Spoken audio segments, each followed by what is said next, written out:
It's the Civil Savage 76, otherwise known as Rex Knickerbocker. I've come with more news for you this evening.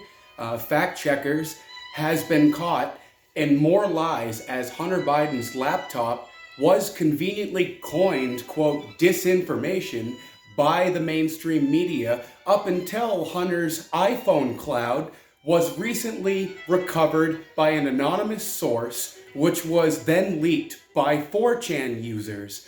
The FBI, of course, took it down shortly thereafter. I'm sure the raid was conducted because Hunter's iPhone was just more far right-wing disinformation and therefore cannot be accurate. Wink, wink. Clown World has thus reached its pinnacle, which puts many freedom-fighting, unvaxxed, uncucked, armed American patriots on edge. When psychopathic, transnational, Davos global pedophile occultists get desperate, they rev up more chaos for the remainder of decent people left in the country when they don't get their way.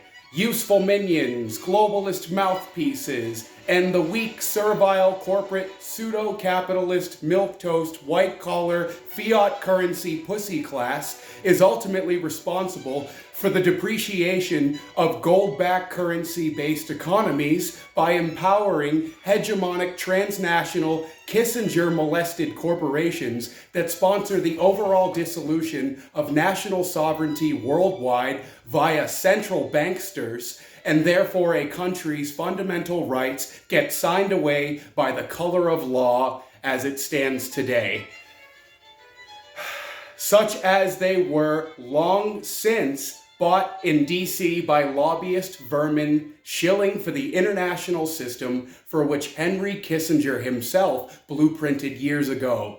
The saying therefore rings true, and that good times create weak men, and weak men create hard times. When status, comfort, notoriety, and luxury become more relevant than freedom and national sovereignty, only destruction can ensue. You can count on it. Take that statement to your globalist Rothschild-owned central banking institution.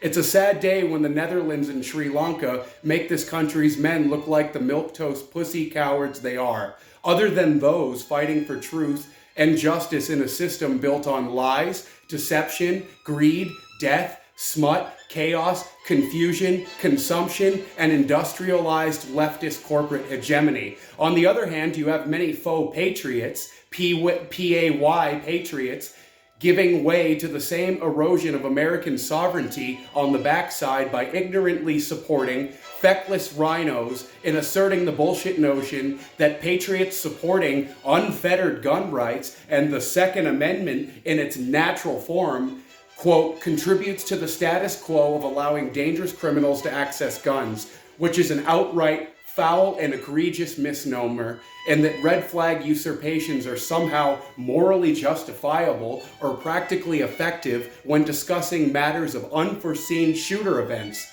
They are not and never were and never going to be effective. Just ask Mao Zedong about taking weapons out of the hands of ordinary citizens. Benjamin Franklin even then went on to say that he who compromises their freedom by obedience to the state shall have neither freedom nor safety. It's time to make up your mind. You can't have both. Sitting on the fence won't help you either. The shit clock is ticking. Hurry up.